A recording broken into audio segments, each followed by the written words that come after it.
ನಮ್ಮ ಮಕ್ಕಳು ನೆಮ್ಮದಿಯಾಗಿದ್ದಾರ ಅಂತ. ನಾನು ಆಕ್ಚುಲ್ ಆಗಿ ಪ್ರತಿ ಮಕ್ಕಳನ್ನ ಕೇಳ್ತಾ ಇರ್ತೀನಿ, ಒಂದು ಮಗು ಹಠ ಮಾಡಿದ್ರೆ ಅಪ್ಪ ಅಮ್ಮ ಏನ್ ಮಾಡ್ತಾರೆ? ತಾಯಿ ಆದವಳು ತುಂಬಾ ಚೆನ್ನಾಗಿ ಸಮಾಧಾನ ಮಾಡ್ತಾರೆ.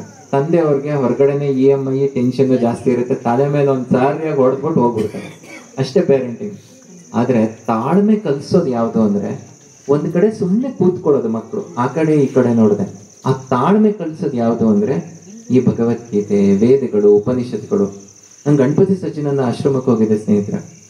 ಅಲ್ಲಿ ಮಕ್ಕಳುಗಳು ವೇದ ಹೇಳ್ತಾ ಇದ್ದಾರೆ, ಒಂದು ಮಗು ಆ ಕಡೆ ಈ ಕಡೆ ತಿರುಗ್ಲಿಲ್ಲ 2.25 ಗಂಟೆ. ಹಾಗೆ ಮಕ್ಕಳು ನೋಡ್ತಾ ಇದ್ದೆ, ಆ ಕಡೆ ಈ ಕಡೆ ತಿರುಗ್ಲಿಲ್ಲ, ಅಷ್ಟು ಅಟೆನ್ಷನ್ ಇಂದ ಹೇಳ್ತಾ ಇದ್ರು.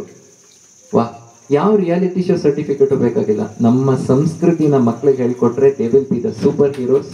They are superheroes already. ಈಗ ಅಮೆರಿಕಾಗ ಹೋಗಿ ಒಬ್ಬ ಪಕ್ಕ ಅಮೆರಿಕನ್ ಮಗನ